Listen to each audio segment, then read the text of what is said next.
trying to build this 4-3-3 Euro Challenger under-23 team that will make you a profit. So far in defence, we've got the guys on the screen here. We've got Melly Meulenstein, Jordan Teze, Milan van Uwijk and Owen Vindal. Now if you look in the top of the screen there, you'll see a link to this video so you can watch that one. Today we're going to be looking at the three that we have in midfield. So let's get a start on that first player. So here we have Ryan Gravenbach. You might pronounce it Gravenberch, but I say Gravenbach. This guy is a defensive midfielder, come centre midfielder, but also I see him now I've been watching him more and more, he's more of a box to box. He's 6'3", so that's quite big for a central midfielder. Plays for Ajax, he's been here his whole career. He's right footed, he's only 19 years old, so he'll be under 23 utility until 2026. This guy's got fantastic ball control. He's got a footballing brain. His positioning, I think, is a little bit questionable. He always ends up in the box, but then 2 seconds later he'll be in defence. Then he'll be on the left wing.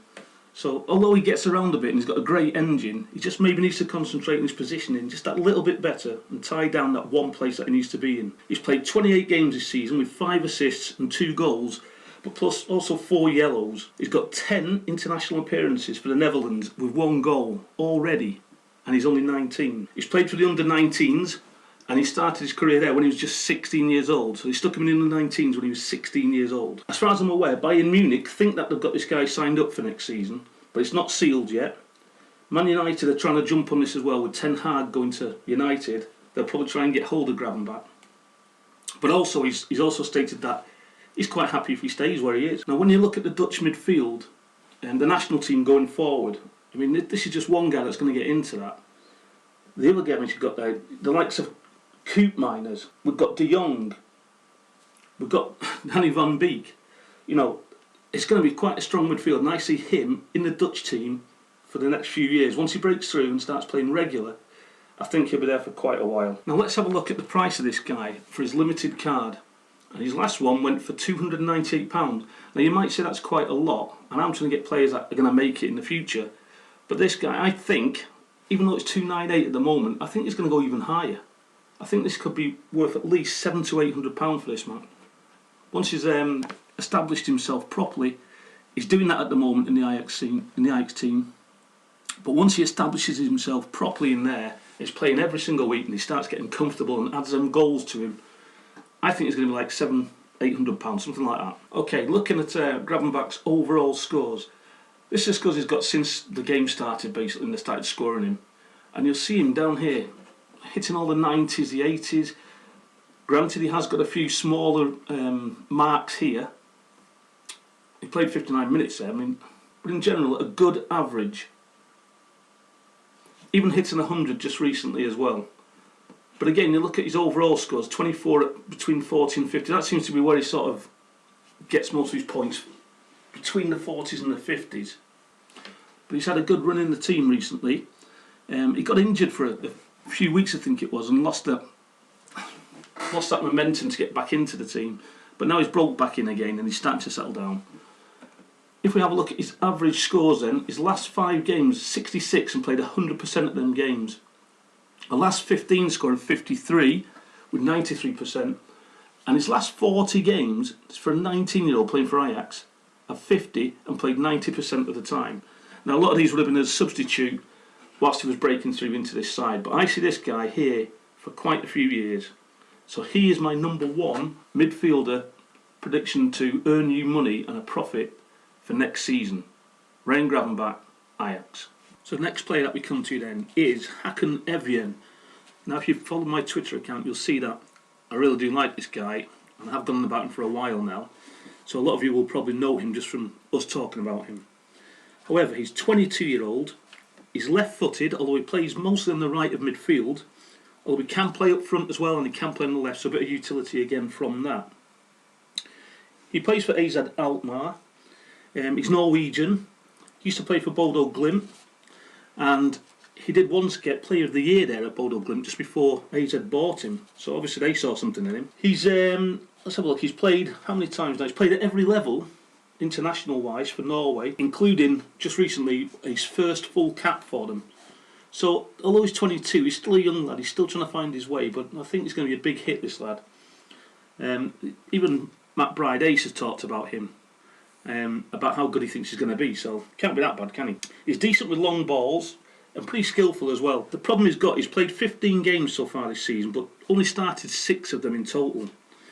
Now, he sort of got into the team and then was pushed out again. Now, he's waiting to get back in once more, but I think because AZ are going a little bit defensive at the moment, so when they're playing against a hard team, they bring Witry in at right back and they move Sugawara into right midfield spot where Evien plays. When it's an easy team, Evien will get that spot and Sugawara will go back to right back. That's what seems to have happened so far.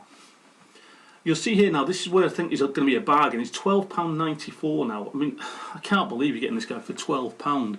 He was up in the 80s and £90.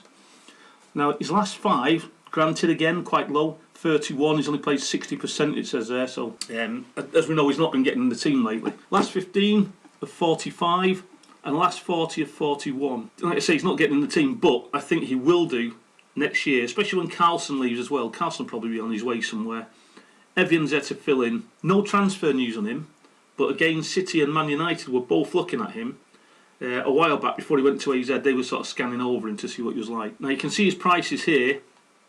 As you can see, there's a big slope going all the way up here when he was playing in the team and that, and then just fallen down because he's not been playing. I don't know why he hasn't been playing. Maybe they want to go defensive a lot more at the moment. But you can see I've got about 7 of this guy at the moment in my teams. The first one that I bought was what, £12, and I sold him for 22. But since I paid a lot more for him, and I picked up a load now because his price started to go down. It went down to 32 quid, and I thought, snap this guy up. He's well worth 80, 90 quid. So when he starts regular, I think there's a bargain just waiting to happen. We can have a look at his scores, his SO5 scores. They won't be that fantastic, I don't think, at the moment. A few biggish scores, but you'll see he did not play, load of substitute appearances. He's not quite there yet. He's not the finished article whatsoever. But you know, he has still hit some 70s, an 80 there as well. Not getting a lot of game time, mostly on the bench, sometimes not even getting off the bench, depending who to play against. But I see this guy in the future being a big, bright spark, and if you can get him now for just £12.94, not £12.94, it's going to fly. I mean, I'm waiting to pick up a rare for this guy at the moment because I just think he could hit in the rares, you know, £800-900 up to £1,000 maybe. But I think the limited will go back up come the start of the season to maybe 80-90 quid. And if he gets in that team, breaks in it properly, 120 quid. So that's our second player, Hackin Evien from AZ Alkmaar. So we come to our final third midfielder, and I've gone for Daniel Braganka. This lad plays for Sporting Lisbon out in Portugal, so we've got a change at last from all the Dutch league. We've got our first Portuguese player. Now he's 22 years old, only 5'7", so diminutive there. Left-footed, plays in a few different positions, like he even plays defensive midfield, but mainly a central midfielder. He can play left and he can play right also. He's got some great long balls that he passes, good ball control, really skillful, and he's a type of player that can wow you. Really good. He's been at Sporting Lisbon now 15 years in total, so as a young kid he came through there. He's played for Portugal's under-21 team, and he's still in that now.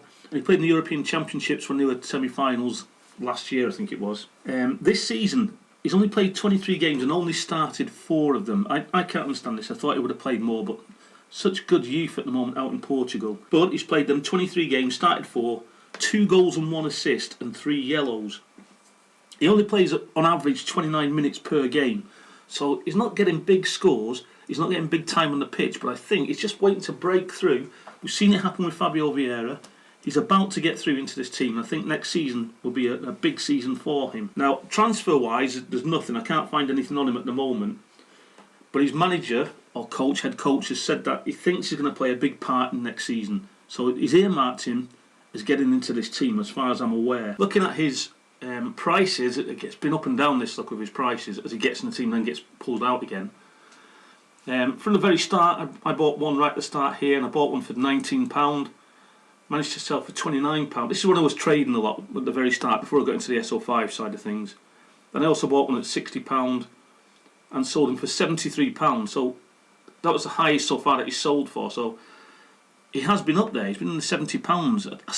I keep thinking he's going to make it, and then he gets substituted again or left out the team.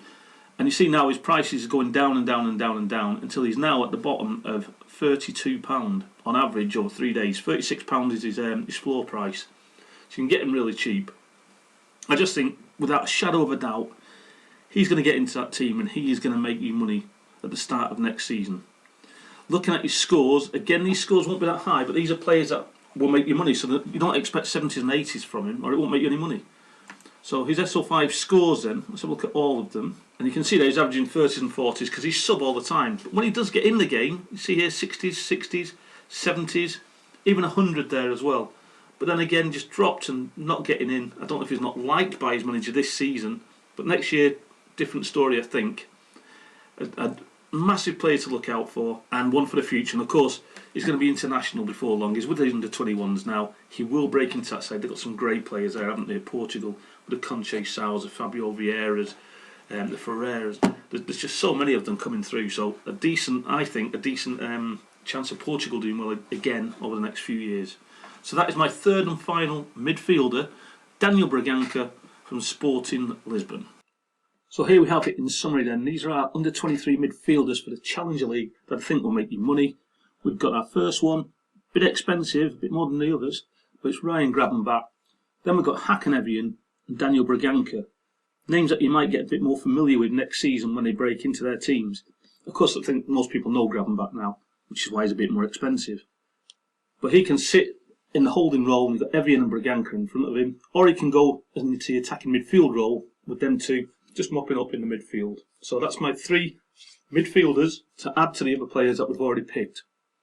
Not too bad, and it's starting to look good, this team. So we have the Wakey Academy under-23 team so far. We've chosen our defenders and our midfielders, and let's just go through them again. Then we've got Van Nieuwijk at right back, we've got Owen Vindal at left back, 2 centre backs are Teze and Meulenstein, midfielders Hackin Evien, Daniel Braganka and Ryan Gravenbach as like the holding or the attacking midfielder, whichever way you want to play them. We will do the strikers next and all the forwards. We've got 3 more of them coming up, and we'll do a summary at the end again with the full team, or most of the team, and then we'll do the goalkeeper one, and again put it all together to make one big team of players that will make you money for next season. Remember, if you like the video, leave a like on here, and also subscribe to the channel so you don't miss out on who the forwards are and who the goalkeeper is. Thank you.